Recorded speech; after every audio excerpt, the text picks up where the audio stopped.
Hi, everyone, and welcome to episode 223 of the Medieval Podcast. I'm Danièle Cybulskie, also known as the 5-Minute Medievalist. Well, I don't know about you, but things are starting to get really busy around here. In December, this is when people are getting ready to celebrate all sorts of different things, or just to get ready for the holiday season. And I'm hoping that you will get a nice holiday to just rest and read all of those juicy medieval books that we've been talking about all year, and especially in the last few weeks. So we know in the Middle Ages, at least in Western Europe, they're going to be celebrating 12 days of Christmas. Over that time, what's happening? What are they celebrating? So today we're going to be looking at some of the feasts and some of the saints that people would be celebrating in the Middle Ages. So it's all about the saints and feasts of the medieval holiday season coming up right after this. So I realized that this year I've been talking more about saints than I have in past years. And this isn't because I have a newfound appreciation for saints, but it's been occurring to me as I go on and as I learn more about the Middle Ages and share more about it with you, that saints are just such an important part of the culture, from the way that people are naming themselves and each other, the way that they are celebrating certain holidays and feasts more and less, and also the way they're interacting with things like objects. So not just relics, but interacting with everyday objects like wheels. For example, a wheel is a symbol of St. Catherine, and we know that the Carters Guild took St. Catherine as their patron saint. So when people are looking at wheels, they might be thinking about St. Catherine and then going on about their day. So I think saints are a really important part of medieval culture to dig into. And what better time to be digging into saints than a time when people are thinking about Saint Nicholas? And in the Middle Ages, people are probably thinking less about St. Nick than we are today with the big fanfare about Santa Claus that's happening in many houses around the world. But there are many other saints and feasts that people are celebrating during the holidays in the Middle Ages. So we're going to get into some of those today.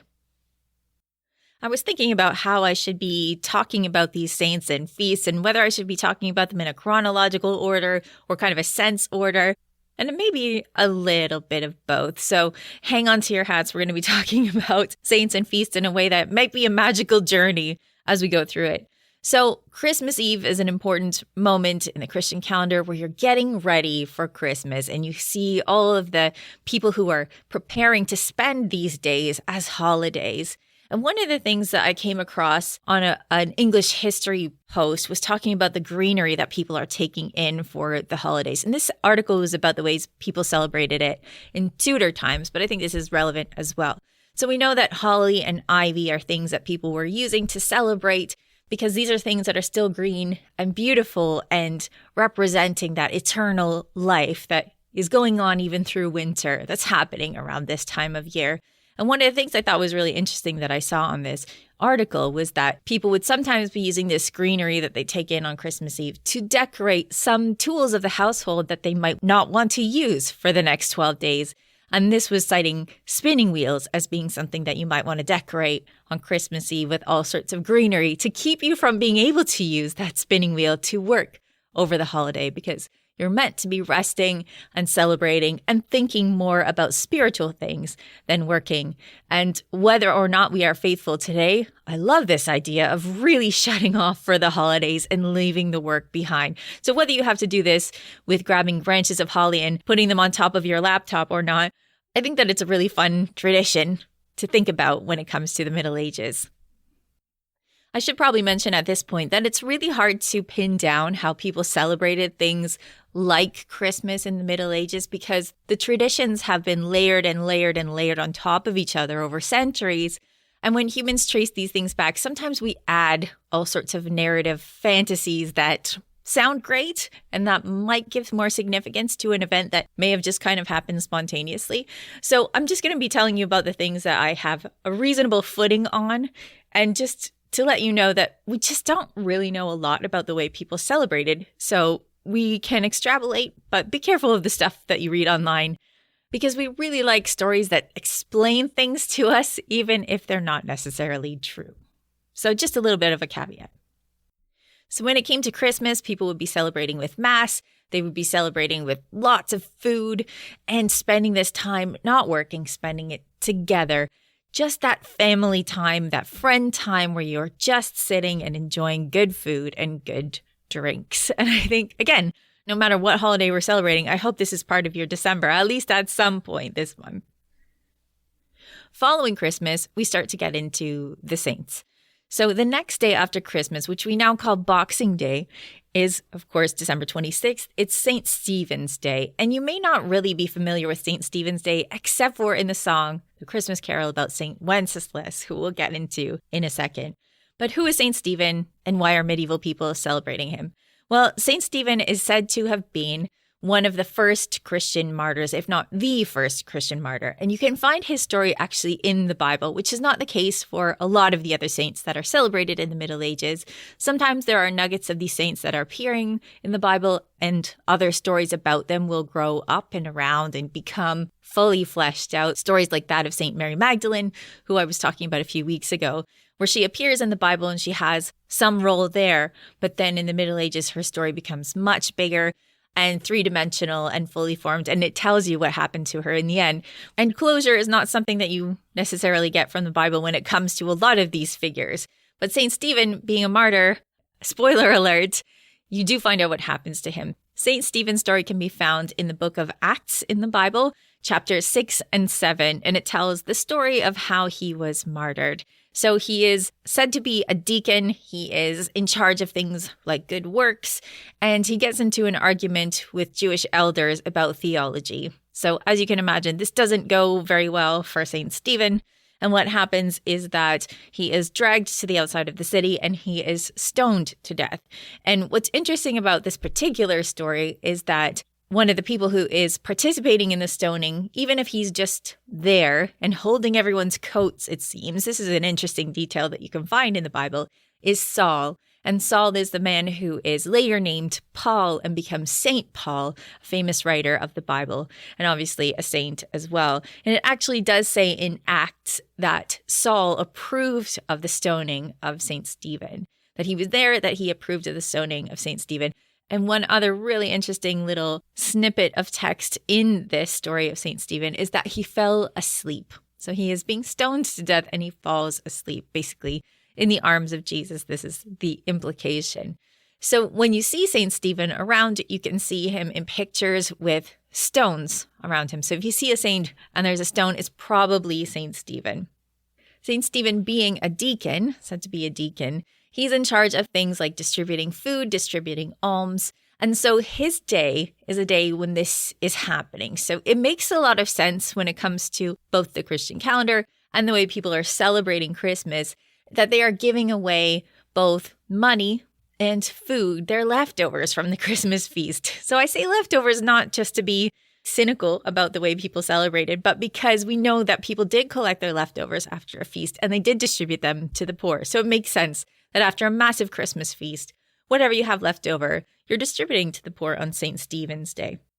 I did see in a couple of places on the internet that this is also possibly a maybe, and I really want to stress that this is a maybe. One of the reasons that this day, December 26th, is called Boxing Day, because this is the day where the alms box would be opened and distributed to people. So I love this as a nice, neat story, but I can't tell you for sure that this is actually true.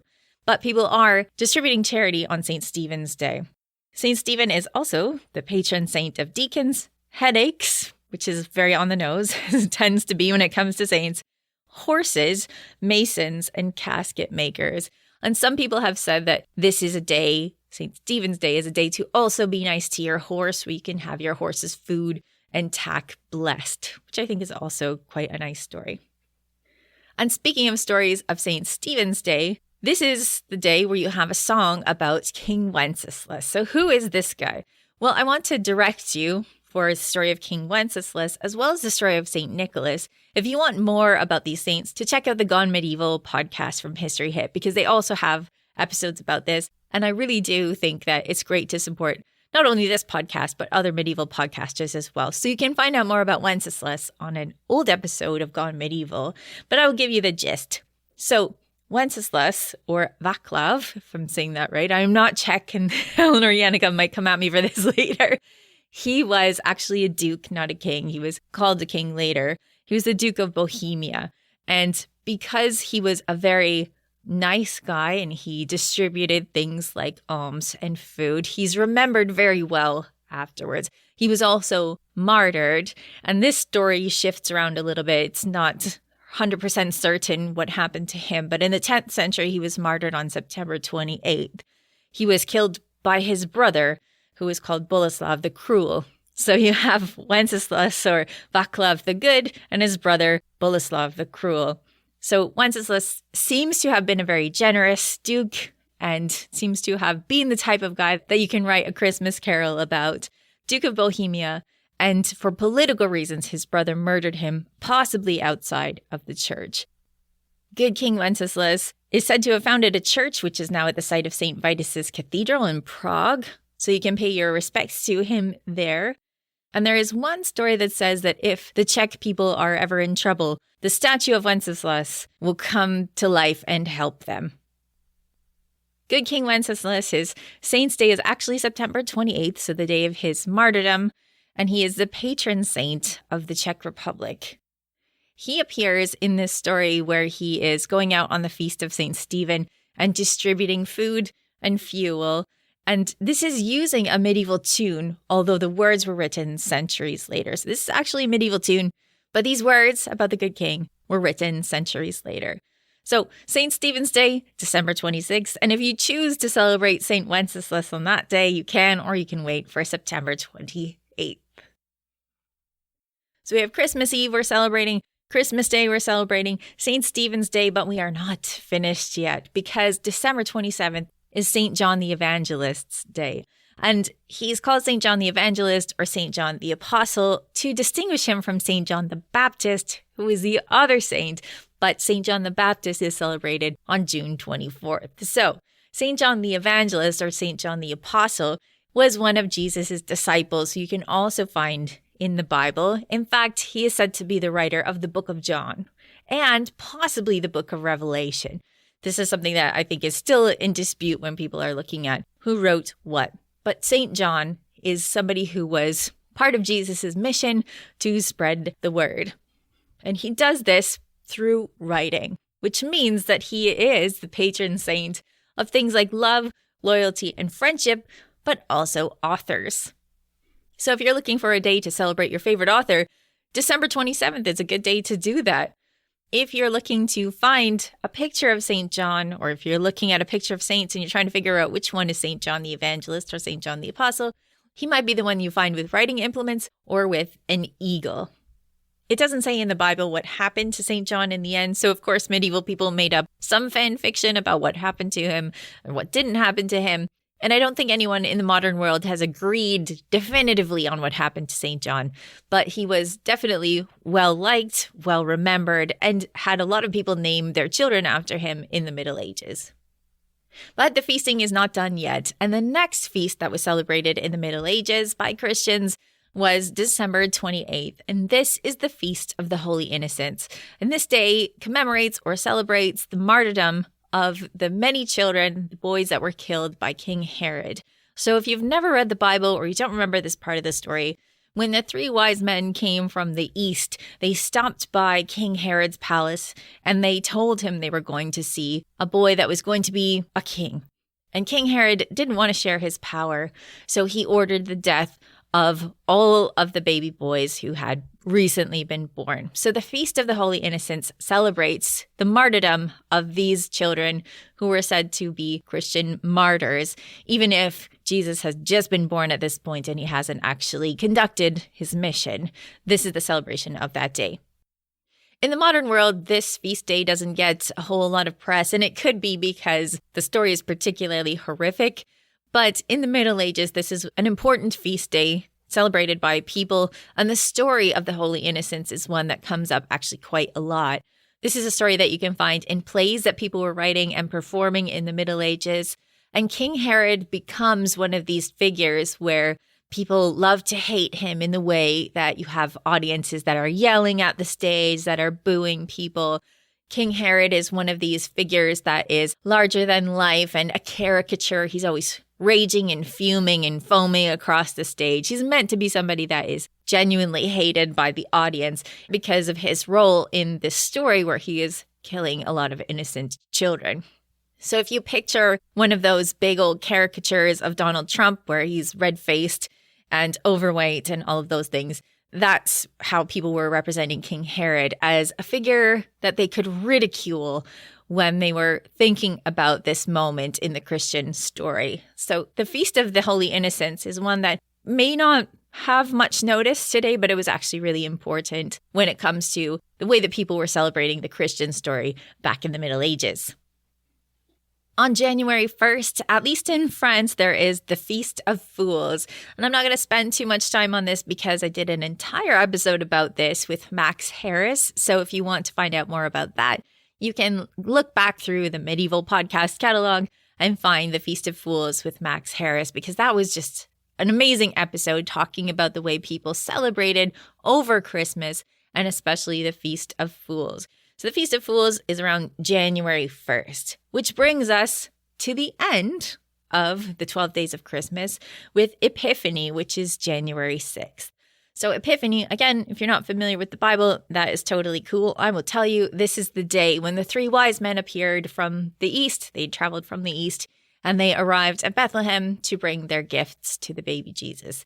Epiphany was an important feast. It was really celebrated by people. It's the end of the Christmas holiday season. So it's sort of your last day to enjoy all of the Christmas cheer and holidays before you get back to your normal life. Epiphany is also a day that appears in a lot of stories like Arthurian stories. It is a big feast day, and you celebrate the three wise men. And again, if you want to learn a little bit about this story, you can listen to my episode on Balthazar with Brian Keane, which was one of my favorite books this year. He is the Black African king who you see in all of the nativity scenes. He is one of the three wise men who brought gifts to Jesus. So saving for the very last, someone who is actually not celebrated during the 12 days of Christmas because his feast day was much earlier than that, we have Saint Nicholas. So Saint Nicholas is somebody who we don't have a lot of actual records about, but man, his story is one that was told and enjoyed and celebrated and pretty solidly believed in at the time. He's said to be the Bishop of Myra in the 4th century.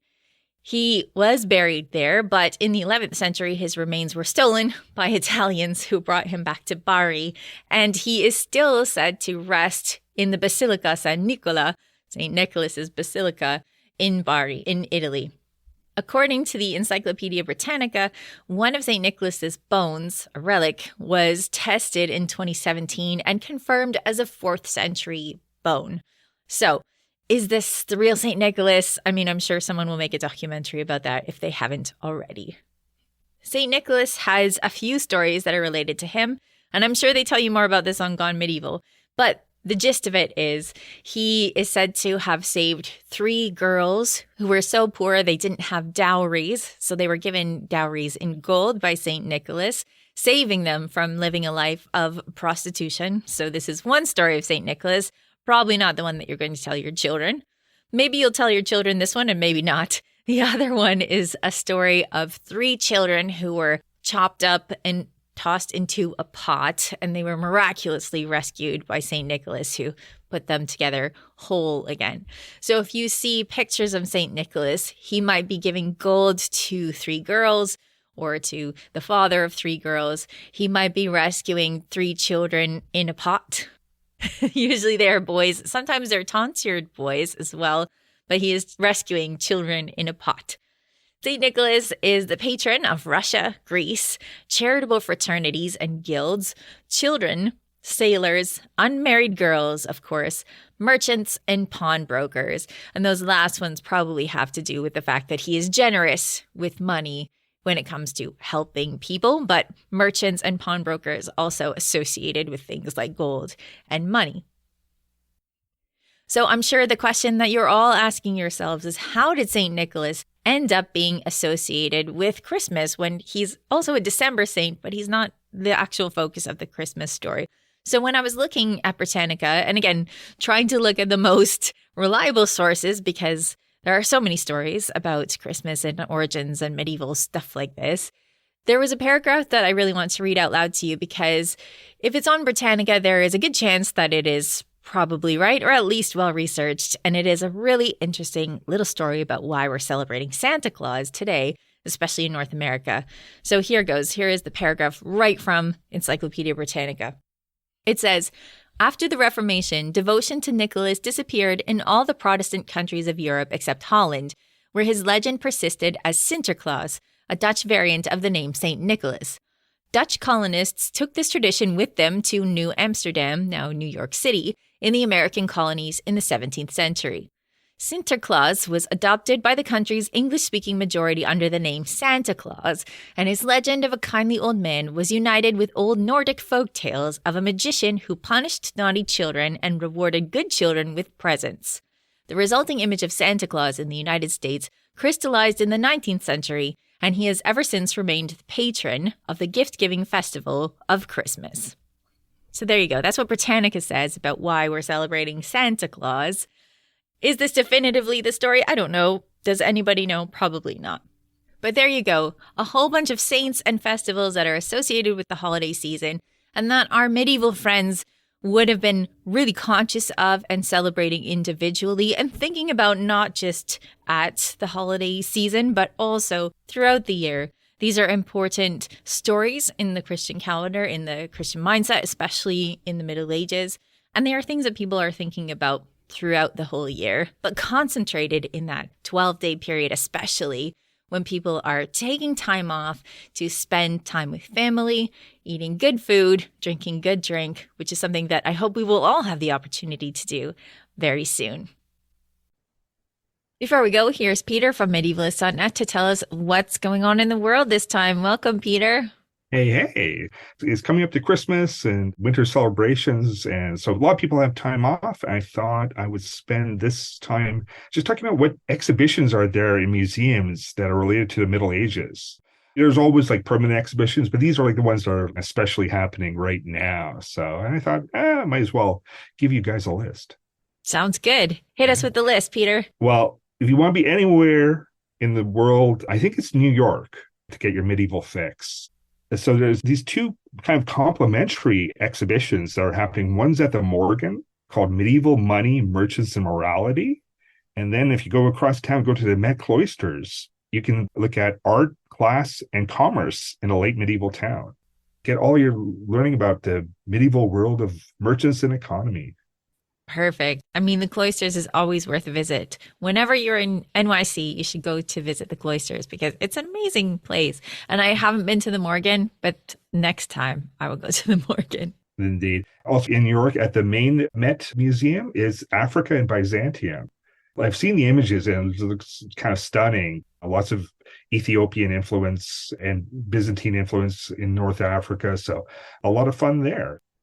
If you go across country, I'll stay with the U.S. for now. It's like cross country, go to the Getty, you can see graphic design in the Middle Ages.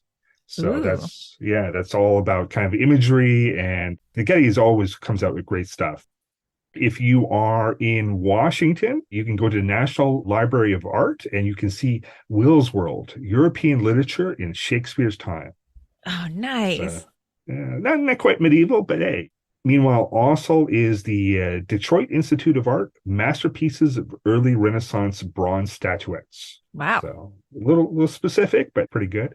By the way, I've been to the Cleveland Museum of Art and the Chicago Institute of Art. They are wonderful spots for medieval collections. Mm-hmm. So going across the ocean, there's actually a couple special days of exhibition at the Vatican Museum. It's called Christmas at the Vatican, which looks at the nativity scene in art. Wow. I'm sure they have a lot of stuff to show for that exhibit. Apparently, this is only happening on a couple of Saturdays, so check that out before Christmas. Meanwhile, the Prado in Madrid has a big exhibition on Jews and converts in medieval Spain. Great. If you go into Paris, you go to the Louvre. They have the treasure of the Notre Dame Cathedral. Mm-hmm. So getting us all prepared for when that cathedral gets reopened, I guess next year, right? Like soon. I'm sure they're just pouring the concrete. What? get that ready, as the French president says. Also, if you're in Paris, the Cluny Museum, which is the small museum but really wonderful, a journey into crystals. So looking all at rock crystals from the Middle Ages. I didn't think there would be that much. There's a lot. Salt cellars made from rock crystal, lenses made from rock crystal, a lot of stuff. Yeah. Another place in Paris is the Hotel de Marine in Paris, which is having medieval treasures from the Victorian and Albert Museum. So all the V&A stuff has been moved over to Paris, apparently. And then also the Dutch Museum of Antiquities has the year 1000. It's all mostly focused on Netherlands, early Middle Ages stuff. Mm-hmm. And finally, the only thing I found that was for people in England is at the Bodleian in Oxford. It's Chaucer Here and Now, all about the Canterbury Tales. Right. And that is actually, as we're speaking, that is opening up today. These are all the ones that you can kind of check out if you've got some holiday time and want to get your medieval fix. Perfect. I love how there's always something going on. There's always something medieval going on somewhere in the world, usually at these really big museums. And most of them, as you said, you can visit when they're not having a big exhibit, and they will still have a lot of really great medieval treasures for people to see. I love going into cities and like, hey, where do I want to go first? It's the museums. There's all sorts of little museums as well around that you should feel free to check out. Perfect. Well, thank you for stopping by and telling us what's going on in the world this week. Thanks, Peter. Thanks. Thank you to all of you who support this podcast and other indie historians' work through Medievalist.net's Patreon page. As you know, patrons have access to all sorts of awesome stuff like subscriptions to the Medieval Magazine and Medieval World Magazine, as well as ad-free versions of Medievalists.net and this podcast. If you've ever been interested in joining the Book of the Month Club through Patreon, this is your moment because Abbeville Press is making 2 of my books available for December and January. People who are or become Patreon Book Club members in December will be getting a copy of Chivalry and Courtesy in the mail, followed by How to Live Like a Monk in January to give you a good start on the new year. To get in on all the amazing book club action, please visit patreon.com/medievalists. For everything from saints to paint, follow Medievalist.net on Facebook or Twitter at Medievalists. You can find me, Danièle Cybulskie, all over social media at 5MIN Medievalist or 5 Minute Medievalist. And you can find my books at all your favorite bookstores where you can get hold of Chivalry and Courtesy, Medieval Manners for a Modern World, in hardcover, ebook, and now audiobook, narrated by yours truly. Our music is Beyond the Warriors by Guy Frog. Thanks for listening and have yourself a fantastic day.